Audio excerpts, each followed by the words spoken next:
The following presentation is brought to you by the Realm Network. Today on Mr. Media, I'll talk to writer Spike Gillespie. She just published her second memoir, Sit, Stay, Heal: How Meditation Changed My Mind, Grew My Heart, and Saved My Ass, about coping with depression, understanding meditation, and the recuperative powers of a good dog memorial tattoo. She's also an old friend dating back to my days as an alternative news editor.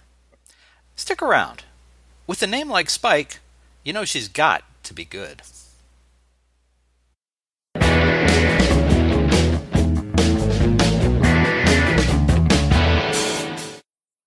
So much media, so little time. Who keeps track of it all? That would be me. This is Bob Andelman, and this is the Mr. Media Interview, brought to you today by Amazon.com. When you visit MrMedia.com and click on any of the links to purchase books, music, movies, gift certificates, or anything else through our Amazon link, you support this free video podcast. Whenever you need something else from Amazon, please consider returning to MrMedia.com to order it. It doesn't cost you any extra, and we sure appreciate the support.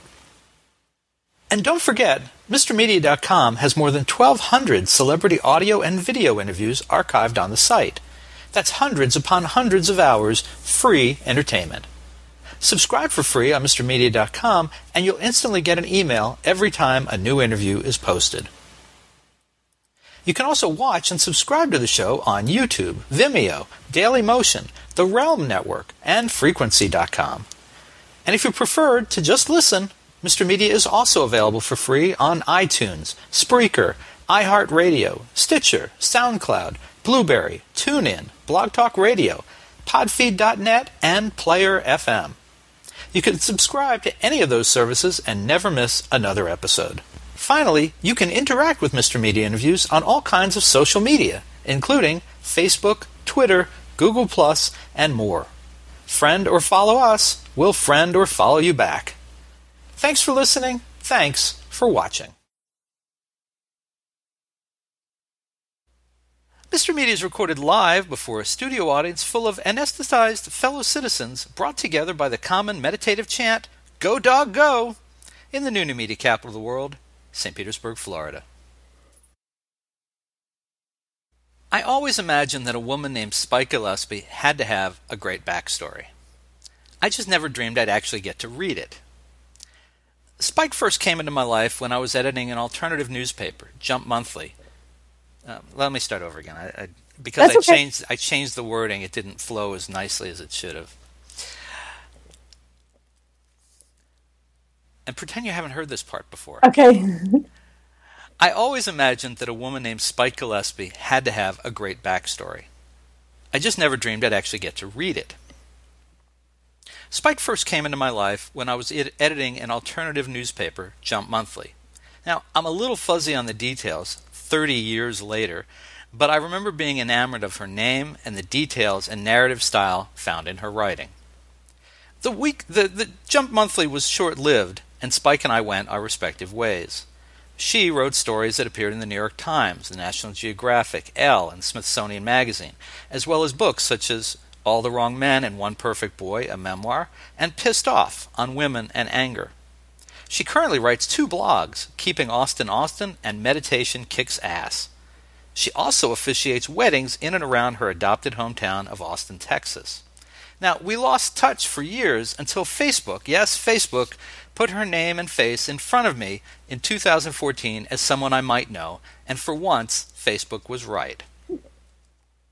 Sit, Stay, Heal: How Meditation Changed My Mind, Grew My Heart, and Saved My Ass is a compelling memoir that Spike wrote to accomplish what I think are 2 big tasks. First, it details her life story: child abuse at the hands of her father, a lifetime of man troubles, alcohol abuse, her love of dogs, and the healing power of knitting. It's a story of a woman who has endured great pain, some of it undoubtedly brought on by her own actions, but it also presents equal measures of triumph. Now, the second task, I think, is when Spike shares the ways in which meditation has helped her cope with the life she leads. This part isn't all sunshine and roses either, but it does demonstrate the value of introspection and the examined life. Now, my great fondness for Spike over the years never diminished, and I'm pleased to give her a new forum for her work. Spike Gillespie, welcome to Mr. Media. Thanks. It's good to be here. Good to have you. Great to see you after so long. Yeah, wow. It's interesting how you can have just kind of this moment in a person's life that just leaves an impact for so long. I've always had a fondness for your work, a fondness for you, and we haven't seen or spoken to each other in almost 30 years. So, go figure. Well, thank you. Yeah. So I kind of imagine complete strangers reading your book and just wanting to give you a hug. I mean, has that happened? It actually does happen, and that makes me think of a story I hadn't thought of in a long time. Another person from Tampa was here. Mitch Front and his wife were here many years ago for South by Southwest. It was right around the time my first book came out, All the Wrong Men, and in two completely separate incidents, I was walking down 6th Street. Two strangers stopped me and hugged me and thanked me for writing my book and said that it really told their story too. And so, yeah, people do want to hug me. It's amazing. I imagine there's a lot of people, and it's part of the reason I want to help get the word out. There's a lot of people who will read this and feel like it really speaks to them. I mean, it's not like everything that happened to you will affect every person, but there's so many things that are probably commonalities for people. Yes, and I think about that. I have to, even though I've written a lot of books and I've been publishing really super, some people think it's like oversharing or TMI, but it's just what I do. I like to say that I don't have the same filters as other people.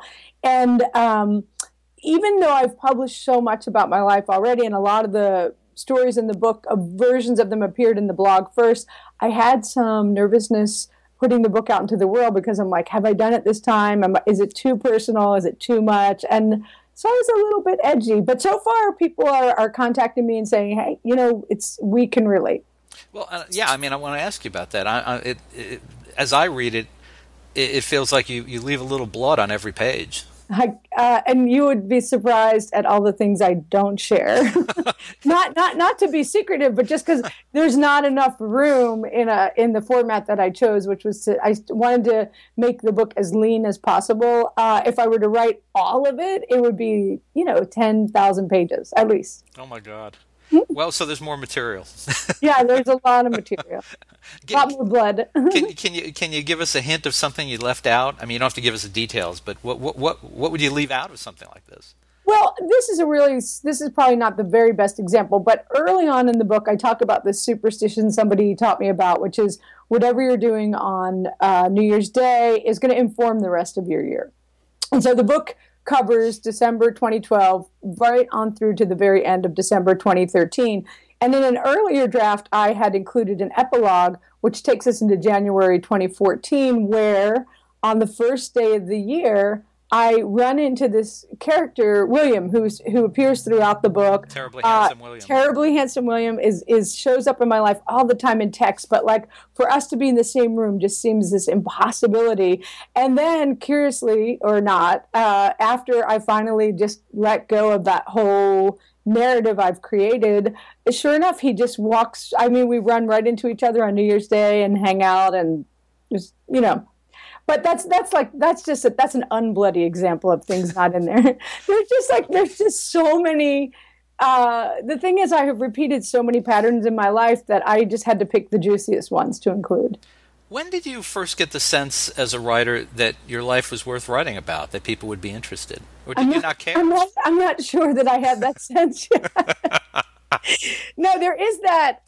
There was a review of All the Wrong Men that ran in the Texas Observer, and I should warn you that I have a long answer for everything. But the Texas Observer, which was Molly Ivins, who was my mentor and who's no longer with us, she was very big part of the Texas Observer. And when this review came out, before it was available online, all my friends were like, we can't let you see this. We can't let you see this. And there was this reviewer who said so many mean things about me and was like, why is this woman even writing? So that was in 1999. I recently dug that review up just to show it to one of my writing clients who had a book coming out to reassure her. And I thought, I'm going to read this now and think, I I just overreacted to that. Oh my gosh, no. It was the meanest. It was like a complete character assassination, and it had very little to do with the book, and it was just kind of horrible. So there are people out there who definitely say, like, or when I went to the University of South Florida and I did this piece about the Catholic Church, Leo Stalniker was the advisor for the paper. The state of Florida like blew up. We were getting letters from all over the state that I should be, crucified or whatever. And Leo went on the record with the Tampa Tribune saying that my writing was trash and should never be published. So there are people outside of me who sometimes think I share too much. I shouldn't share at all. And then sometimes I think, what? Why am I writing this? And then external validation. I always joke that happiness comes from within, but external validation is like a subwoofer for that happiness. So when I hear from people, and I do hear from people who say, thank you so much. I could never say that about myself, but reading your account of it has helped me. Because I write a lot about grief and trauma, PTSD, depression, and not everybody wants to share their story. I seem unable to stop. I was just thinking that the biggest criticism I get on Mr. Media is people complaining about the kind of introduction that I gave you, where I try to explain why, how we know each other, what the connection is, and why I was so much more interested in your work than if the book had just landed on my desk. Oh my God, people hate that. I get that all the time. Yeah. Why doesn't he just shut up and let her talk? And it's just like, context? Anybody? No. I know. Haters are gonna hate. That's right. I mean, and there's people who write reviews of things who just make it personal, and they can't seem to write about the work itself. It's just like you're in the wrong business. Oh, I know. Yes, I love Ian McEwan so much, but I really delayed reading his book Sweet Tooth because I read this scathing review, and I think I just thought, if it's really this bad, I don't want to knock the pedestal out from under him. But finally, I'd run out of Ian McEwan to read. So I read this book, Sweet Tooth, and I loved every single word of it. So I went back and I dug up that review, and it was by Maureen Corrigan on NPR. And I just thought, I will never listen to you again. I will never, I was pretty pissed off at her because I should know by now not to listen to the critics. I mean, for me or for other people's work, you just have to. And then Birdman, everybody loves Birdman. I want my money back. Oh. There you go. No, I understand. I mean, it's just, everybody has different tastes. There's a movie critic that I used to read. I don't even read him anymore because I found that everything he liked, I hated, and everything he hated, I liked. And I thought, all I need to know is, did you give it an A or an F? Because if you gave it an A, I won't go see it. If you gave it a D through an F, I'll probably love it. So, what was the hardest thing to write in this book? And I mean, and just for people who are joining us, I mean, there's stuff in there about your relationships. There's stuff in there about your childhood. There's stuff about meditation. Your relationship with your son, with boyfriends, with husbands. I mean, there's a lot with alcohol. But what was the hardest thing to write, even after all this much time? So I have a two-part answer. One is like in the overall big picture. I used to be a lot more cavalier when I was younger about, write about people like they're dead. Just write. But that has cost me a lot in my life. I'm not negatively estranged from my family, if that makes sense, but we're not terribly close. And part of that has been fed by the fact that I have written so much about my dad, about the family dynamic. And then with my son, he came to me, he grew up in the spotlight. I wrote a column mostly about him for the Dallas Morning News. And when he was about 13, he's like, Mom, it's enough. He wasn't angry or anything. He was just like, it's my private life now. So I called him right before I published this book. And I said, if you want to pre-screen it, you can, but I want to let you know that all the scenes that you're in, I don't quote him. I mean, I couldn't take him out of the book, like that trip to London that we went on, but I will always talk about my feelings in those scenes, because the older I get, or Terribly Handsome William or Ira, like any of those characters, I really didn't want to be hurtful to them, but there are definitely scenes that if they were to read them, I think would be hurtful. And, people love to pass that Anne Lamott quote around the internet. If people wanted you to write about them differently, they should have been nicer. And I at the risk of sounding like a cornball, if people only wrote about the younger me, I would just be constantly depicted as an asshole. Like I really believe people can change and grow. So in the overall book, I tried, especially when I was doing the fourth draft of it, I really cut out some specifics about some people because I wanted to illustrate the theme of the story and my hurt feelings. But I wanted to be more careful about it. A specific scene that was very hard to write and to edit and to go, and I never want to read it again, is the scene where my dog Bubbles dies. Like I don't cry a lot anymore, but every time I had to go back to that scene, it was just like a knife to the gut all over again. She was my soul dog. And it was hard. And it was hard to read. I've got a terrier who's we think he's 12 or 13, and he's slowed down tremendously in the last year. And I walk him, and he shakes, and he's actually starting to sit down if I start a conversation with somebody on the walk, because he just can't handle the standing there.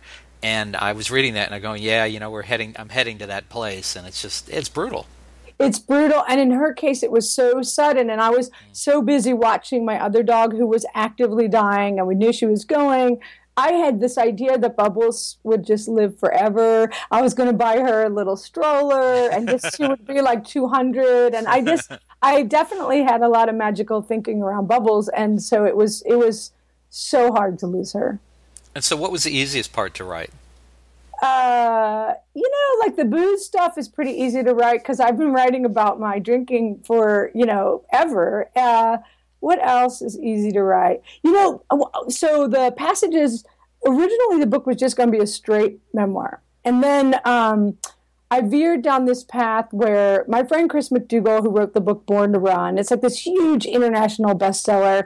And I had always planned to self-publish this book. Like from the Kickstarter, the whole idea was it wasn't going to be a default or like, oh, I guess I have to self-publish it. I'm a DIY person. But Chris is like, look, I've got all these connections in New York. You might as well meet with them. And so I did. I met with the vice president of Random House and another top executive there. And I met with this agent it was a very bristly meeting. I did not love meeting her. But she made these suggestions. And I usually I'm usually so defiant that the minute somebody says to me, like if they say, don't trip over that curb, I might just have to go trip over the curb just to prove them wrong. So to sit in a meeting... Is that the old you or is that the new you? Well, that's the old me. Okay. And by old, I mean just like as recently as, 6 months ago.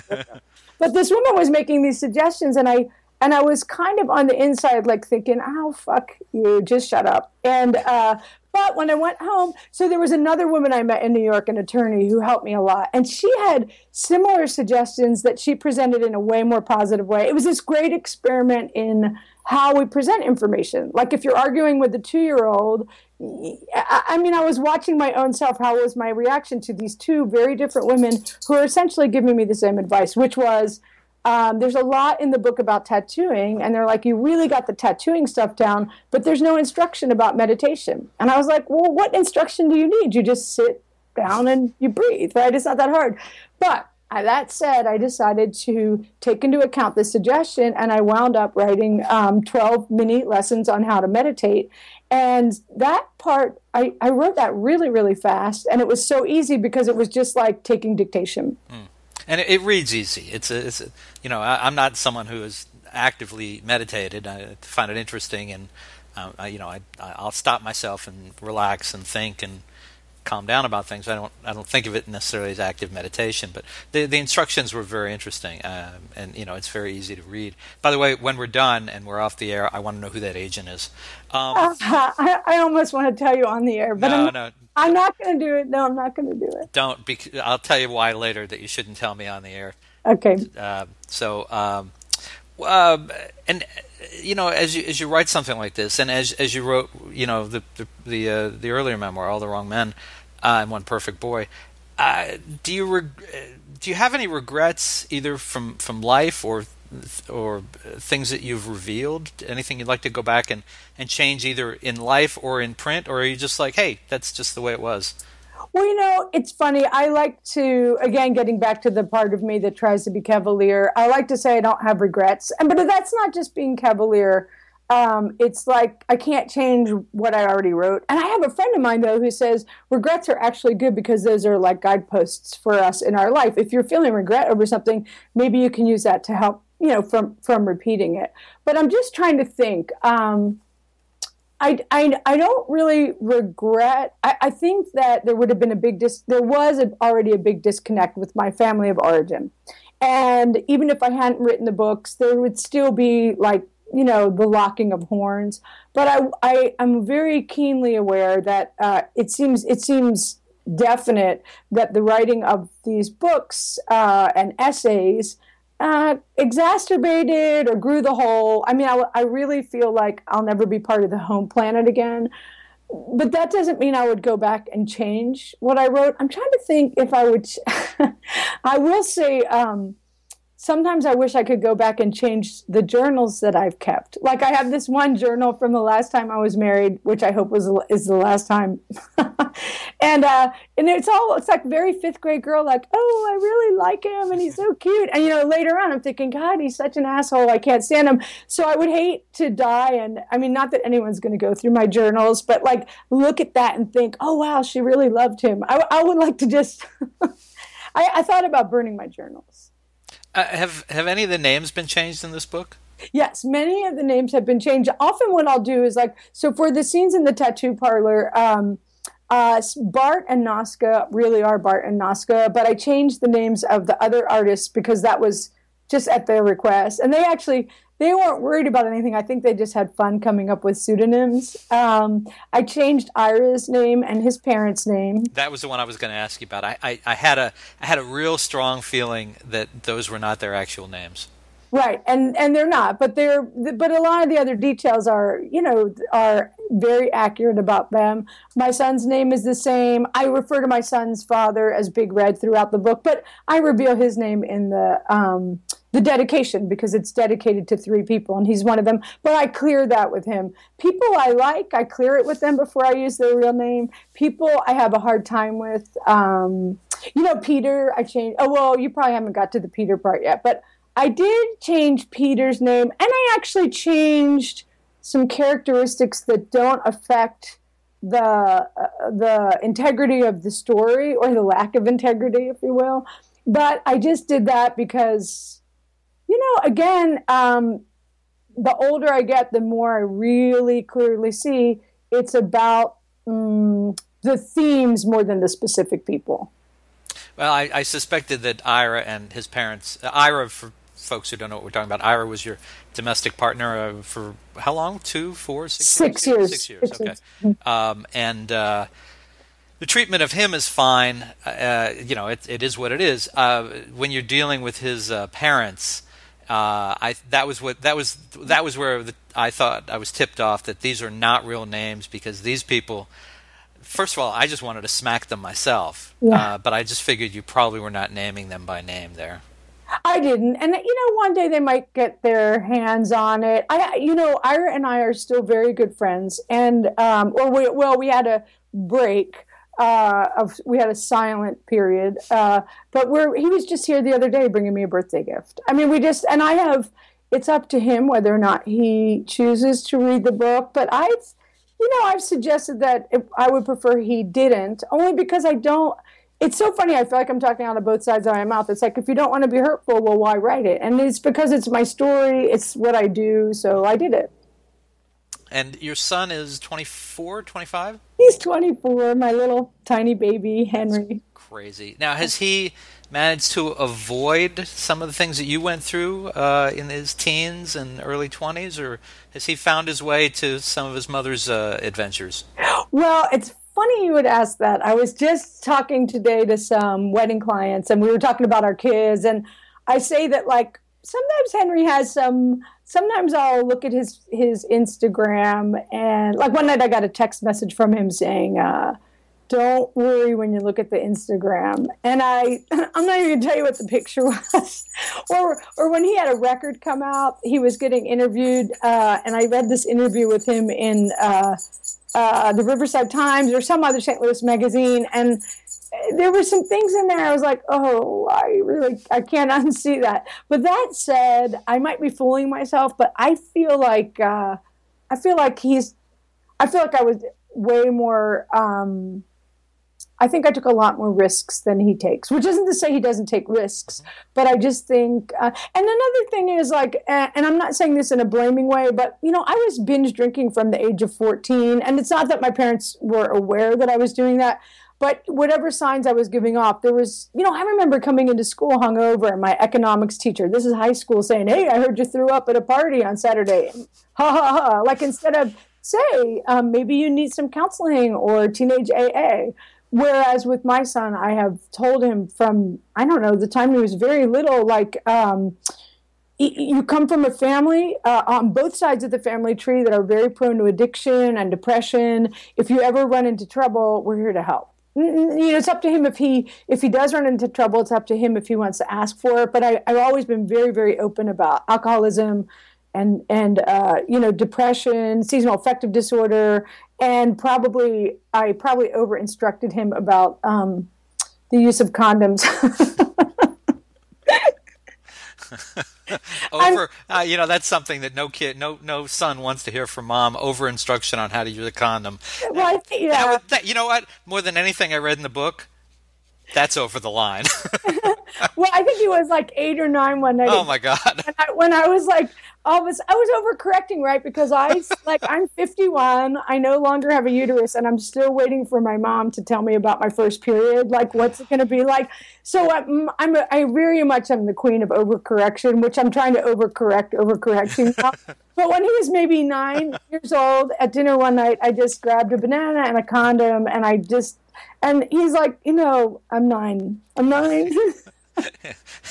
Yeah, I'm feel for that kid right now. I don't know. I think he has a pretty good sense of humor. I mean, we just had dinner last night. He's in town for a week, and sometimes he rolls his eyes, but we laugh, and we tattooed each other recently. We did. It was we're both artists, right? And so in addition to my writing, he does visual art, graffiti, and makes records. And so I was like, well, what if we do a performance art piece together where we tattoo each other? And I said, why don't you tattoo me? And he said, I'll do it on the condition that you tattoo me. And one of my best friends is a tattoo artist, and he was like, okay, we can make that happen. Wow. That's a new one on me. I've never heard of a mother and son tattooing each other. Mother and son tattoos, yeah, I guess that's not hard to imagine, but okay. Now, the book, it goes in and out of life's experiences. Obviously, you wrote this whole book about man and your son, but this goes in and out and gives people who had not read that book perspective on other things. Mostly, it reflects on the last 2 years, or the 2 years leading up to publication.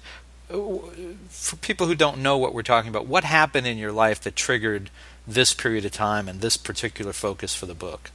So, good question. Thank you. I have had cyclical depression. Probably, I try to look back and think, when did it start? And I'm going to say adolescence. Like, I understand we all create narratives, and there's revisionist history that happens. But to the best of my ability to put a framework on it, probably when I started binge drinking at 14, there was probably some depression was kicking in, some self-medication. In addition to peer pressure, growing up in South Jersey where the drinking age is 18, so you can get, you know, a fake ID and all of that. I mean, there's a lot of factors that fed into that. But so I'd had these bouts of depression for, let's see, the book starts at the end of 2012 when I was 49. And once again, I was depressed. And at that point, I'd been sober for maybe, 12 or 13 years. And I was so sick of it. So there were a couple things going on. There's seasonal affective disorder. December's always very hard for me. It triggers my PTSD around my childhood abuse. I remember there was the school shootings in Newtown, is that what it's called, in Connecticut? Yeah. And And then also, Ira and I were having a lot of, we'd already argued for like 6 years, but there was this, my brain was not working right at that time. And I spotted this photograph on Facebook that we've done many, many goofy photos. I've done photos that people have found offensive. Like, I understand that everybody has their boundaries and lines get crossed. But in that moment of me seeing this photograph of him with this young woman, and she's looking at the camera like, hey, we just got it on. And even though I knew that wasn't the reality of what happened, it flipped a switch in my mind. And I just freaked out. So it was this culmination of events. And then I really couldn't get out of bed. I forced myself to get out of bed to go to work, and I would kind of force myself to be as happy as I could, because my job is happy and my job is to be present for people. But then I go straight back to bed, and I was just losing it. So I decided I am going to meditate. I already was meditating off and on for a dozen years, but I'm like, I'm going to really do this with intent. I'm going to see if I can use this tool to fix my mind. And a friend of mine who'd done this 10-day silent retreat, my friend has PTSD also, he said, it will do so much to help you. So I signed up. And then the retreat didn't happen until June. But as this was going, I talked to a therapist friend of mine, and I said, I want to write a book about this. And he said, you know what?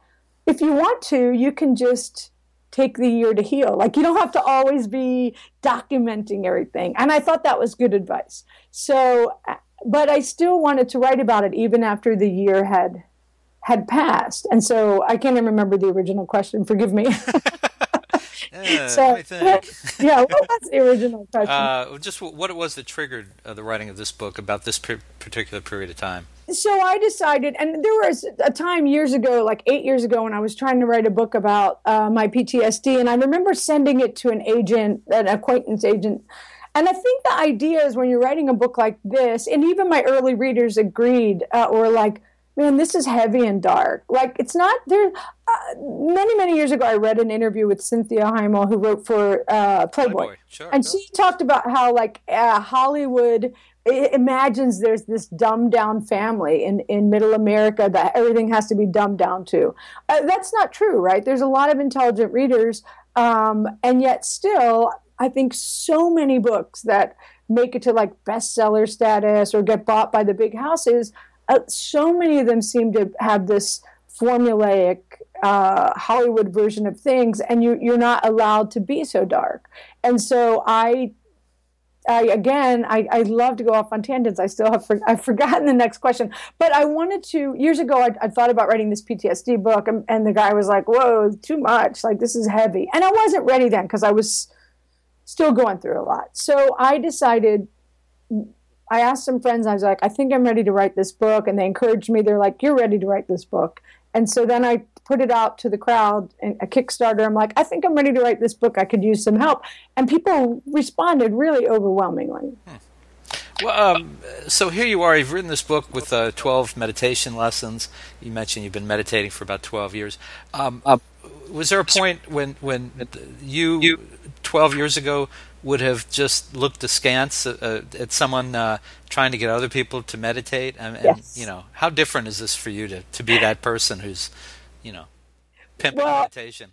Yeah, it's funny. Well, first of all, meditation right now is suddenly like the new hot topic. I'm listening to Russell Brand's new book, Revolution, and it's like everybody's going to be doing it in the next 5 minutes. But when the very first time I did a guided meditation, it was the first night of this yoga class I was taking, and I talk about this in the book.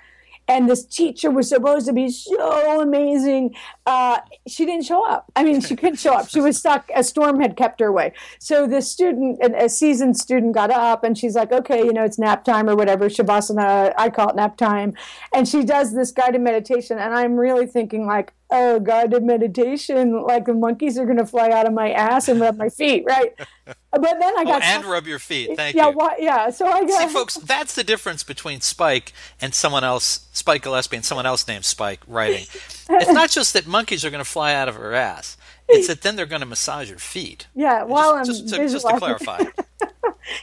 But I did. I got so sucked into that visualization. It was so moving for me. And so to be that person. So when I announced to a friend of mine that I was going to start teaching meditation, which I do teach meditation, this friend got very freaked out and said, you're going to bring a lot of negative stuff into your life. You're not qualified. And she took me to lunch with, and this is in the book too, she took me to lunch with this woman who had been married to a famous Indian writer he had since died of illness and old age. And she really got in my face and was like, my husband would not approve of this. And I was like, I became what I call like an Irish Buddhist or a Jersey Buddhist. Like I got in her face and was like, India did not corner the market on breathing. And if I want to do the secular version, I get it that some people are protective of it and precious about it. But I'm like, to compare it to knitting, it's not like I'm inviting people to come in and learn how to make a cable sweater on the first try. It's like I'm giving people the most basic building blocks so that if they want to pursue a guru or whatever, they can do that. But I do feel like I feel okay. I feel okay pimping it. Okay. All right. Well, we're going to wrap up in a second, but I got to cover a couple little things here first. First of all, do you want to take a deep breath and show everybody your T-shirt? Oh, yes. Okay. Ready? Yeah. There we go. MeditationKicksAss.com. Oh, there. Let me move the headphones. Like, there you go. Okay, all right. Okay, we got it. Okay, thank you. My pleasure. We got that in. And then also for occasional Mr. Media guest A.J. Jacobs from Esquire Magazine, do you want to describe the desk that you're working at? Oh, yes, I am at my standing desk right now. I used to work at a standing desk all the time, and then some friends gave me a king-size memory foam mattress, and I spend about 20 hours a day. I wrote the book in the bed. I eat my meals in the bed. It's incredible. It's hard to get out of. I would like. I really. My next step. I want to set up my desk as a standing desk. I read AJ's book, which I can't remember the title of it now, but he had a whole big thing about how he converted to standing desks, and when you told me that's what you're on, I wanted to point that out. And then the last thing is just one of the really great parts of the book, besides the writing and the meditation lessons, is these series of photos that you started creating almost by accident. It was just someone had planted an idea with you, and you started taking photos, and each chapter has one of these photos. You want to just describe it for a second? Sure. And this is the glory of e-publishing, is you can put in 1,000 photos if you want at no extra cost.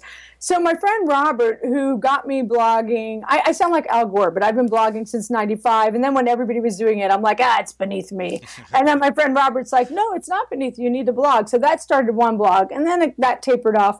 And when Robert saw that I had started just posting photos of myself meditating, at my house, he said, do you take requests? And is this like planking or owling? I don't know if you know about planking and owling. No.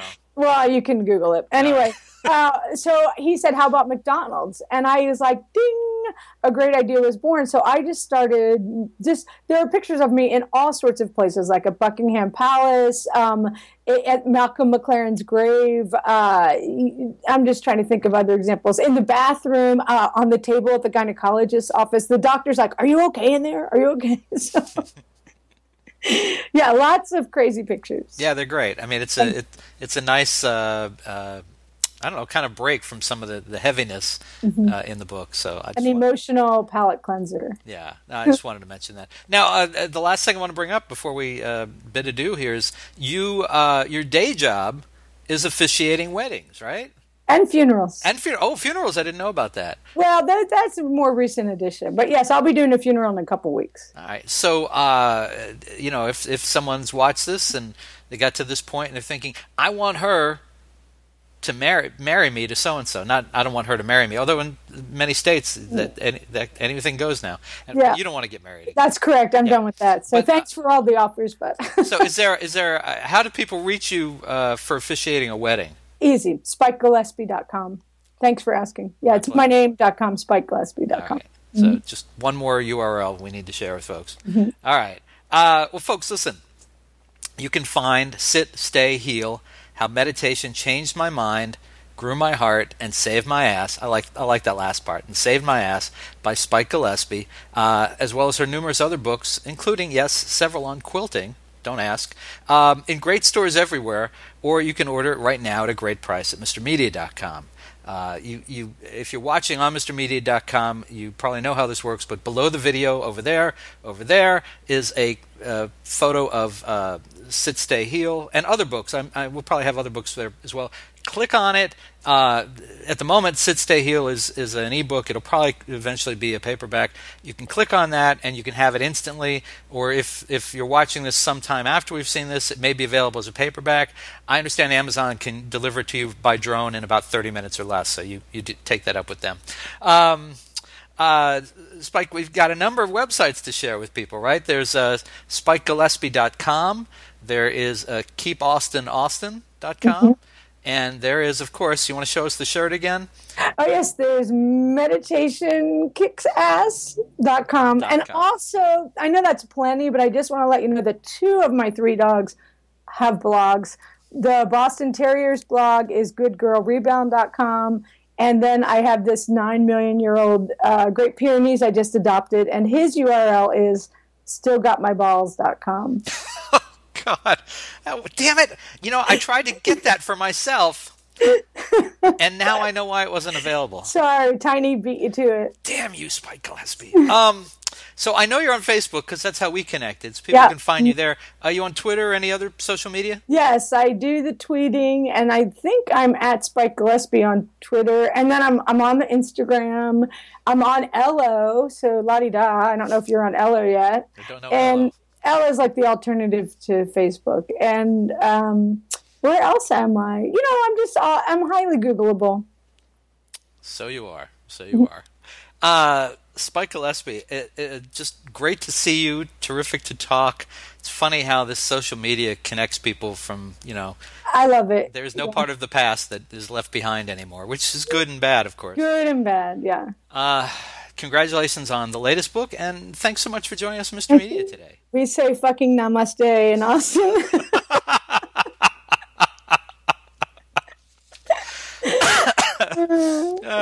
I would repeat that, but I'd probably choke on my own words. Thank you, and great to see you. You too. And we're off now, right? Is that it?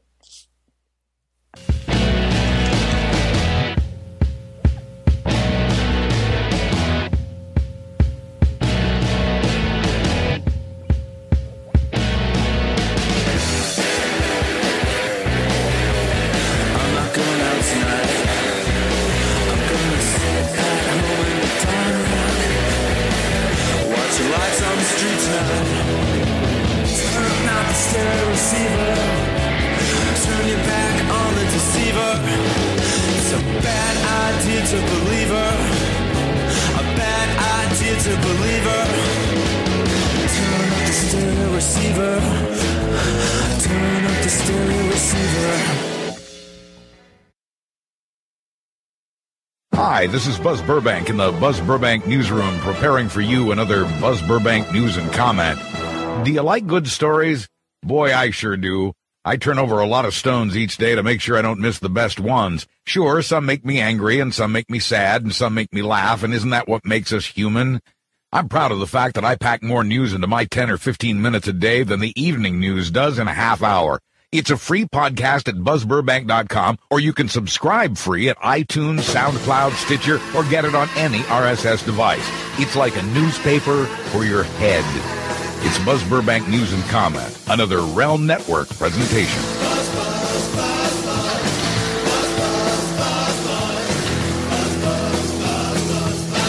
Weekday mornings right here on the Realm Network. Ladies and gentlemen, children of all ages, welcome to the George and Tony Entertainment Show. Prepare for awesome mediocrity. We're the Cousin Oliver of the Realm Network. I'm George. And I'm Tony. And we're a weekly family-friendly podcast about pop culture. From our point of view. At realmnetwork.com, the George and Tony Entertainment Show from the Realm Network. This is Snake. Do you read me, Otacon? Loud and clear, Snake. Did you listen to the latest episode of the Gaming Marathon on the Realm Network? Of course. They really know their stuff about gaming, especially that Usud guy. Yeah, but that Chirac guy is a real jerk. I don't like him. Regardless, the reviews are spot on and they tell it like it is. That's for sure. What happened, Snake? Were you spotted? Nah, it's just Lowell Melser crying about the O's again. Close call. I better continue the search for Metal Gear, but keep listening to the Gaming Marathon each week. You got it, Snake. New every Monday afternoon right here on the Realm Network. It's the Mark and Lowell Show. Hi, this is Mark. And this is Lowell. And if you're fans of Don and Mike, you may know who we are. Our #1 interns. You've met them on the show. They're the guys that ate all the junk, and they were outside with each other holding hands with a sign that said that they loved each other wearing the dunce caps. And what you may not know is that we started out as fans back in their WAVA days. Hi, Don and Mike. It's Mark and Lowell. Oh, yeah. Hey, these are two guys that we once actually called them our proteges, didn't we? And now we have our own show, so we want you to give it a shot. Just check us out at the Realm Network, realmnetwork.com, or you can go to markandlowell.com. Resistance is futile. It's the Mark and Lowell Show. Every Tuesday and Thursday evenings right here on the Realm Network. And catch the Poor Premium Show Friday nights.